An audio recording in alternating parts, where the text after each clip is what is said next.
When I was a kid, about 6 or 7 years old, my parents wouldn't let me get Xbox Live. And to be honest, I really couldn't tell you why. But for me, I didn't need an online system in order to enjoy video games. One game that I specifically remember dedicating hours and hours of playtime to was Jet Set Radio Future. Being so young, I really had no idea what I was doing when I was playing that game, but that didn't stop me from having the time of my life.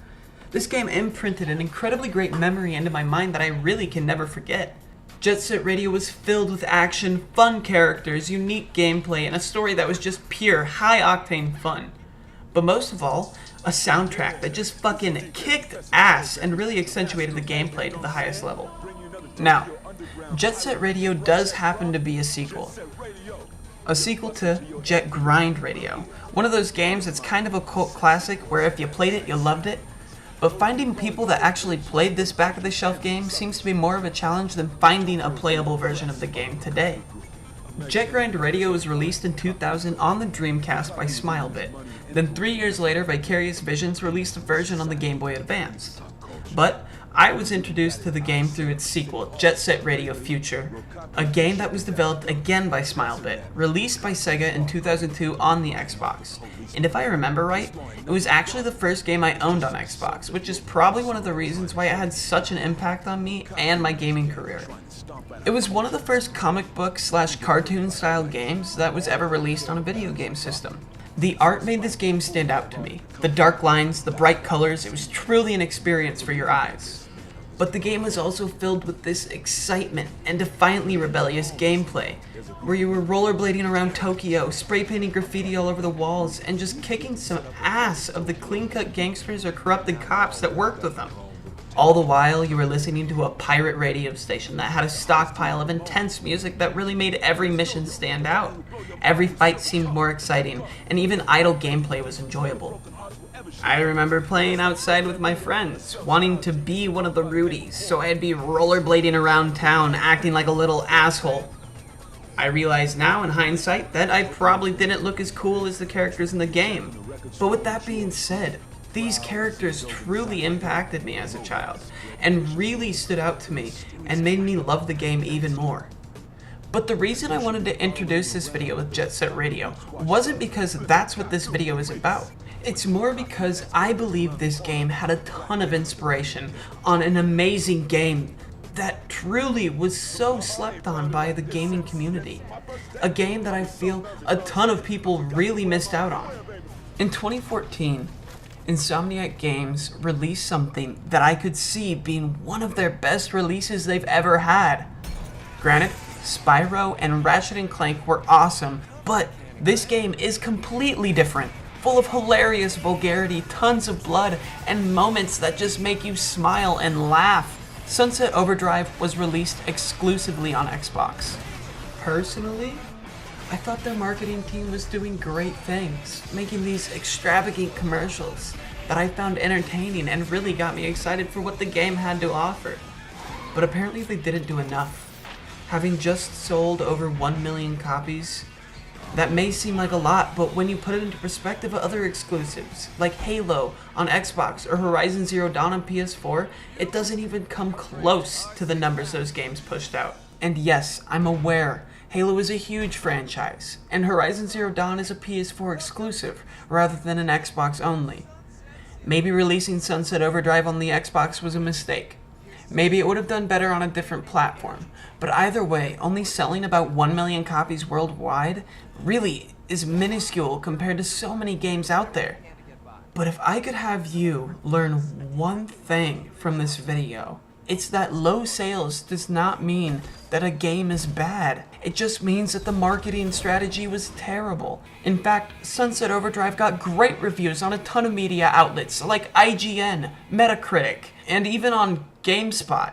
I could really tell the audience that was playing this game loved playing it. I was one of them, and I could play this game for hours, even after completing the story.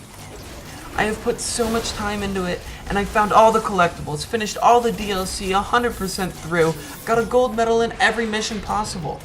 I loved the game, with its challenging moments and freedom to play however I wanted it to. I feel a quick breakdown of what the gameplay's like is due. The style of Sunset Overdrive is monumental. It has this comic book appeal, and it really focuses on letting the player know you're playing a video game. Not just by the art though, but by the comedic dialogue. The characters are constantly breaking the fourth wall. The game is definitely not meant to be taken seriously. But that is just one of the things I love so much about this game. I can sit back and relax and just play it, always having a good time listening to the dialogue, looking at the art, and jamming out to a kick-ass stellar soundtrack. Now, a kick-ass soundtrack and a comic book art style are not the only thing Jet Set Radio and Sunset Overdrive really have in common. I'd like to point out the movement in both games. Grinding on rails, getting from point A to point B as fast as possible, all the while raising your combo bar as high as you can to rack up points. Sunset Overdrive takes that idea and morphs it into something great. High-flying leaps, gliding across the top of the water, swinging from light pole to light pole, bouncing from a car to an air conditioning vent to a canopy.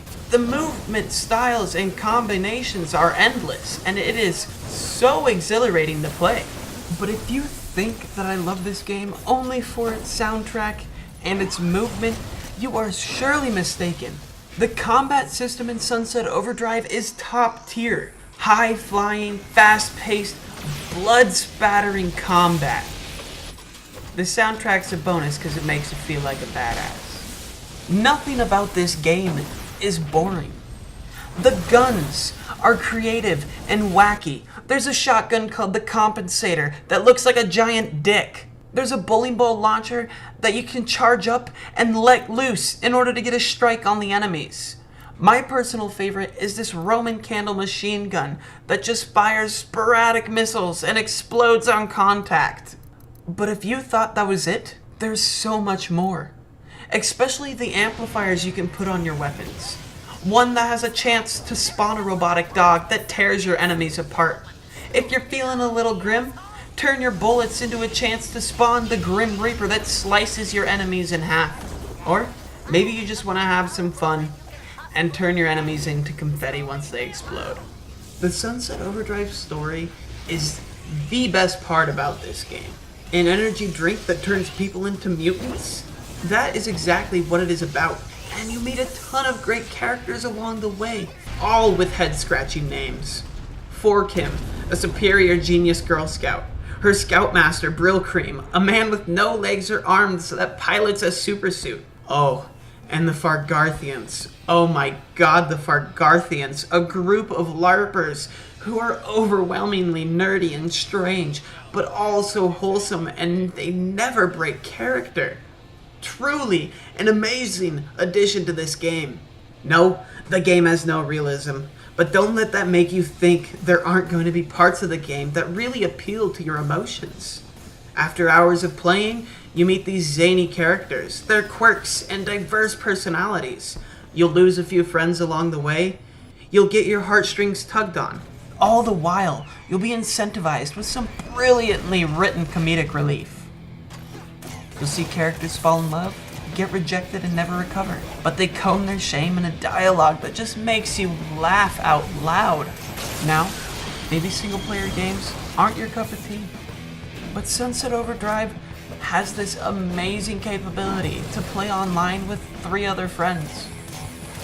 You guys get together and play some Chaos Mode, and I promise you can play together and against each other for hours on end, completing mission after mission, horde of enemy after horde of enemy. The fun is endless. You work together, but at the same time, you always want to score higher than your teammates.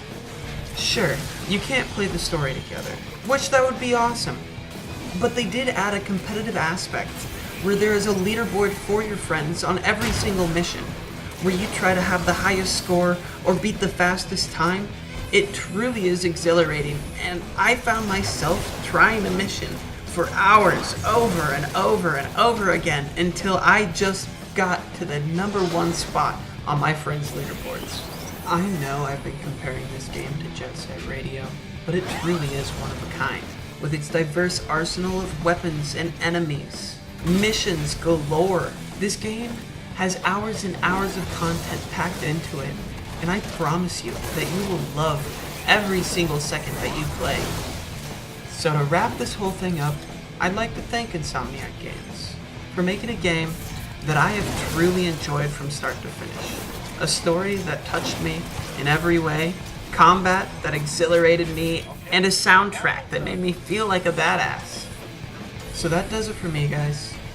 If you like this video, please let me know by showing some love, liking, and subscribing. Do you have anything to say about what I've said in this? Please, don't be shy and toss a comment down below. Until next time, Wumsy out.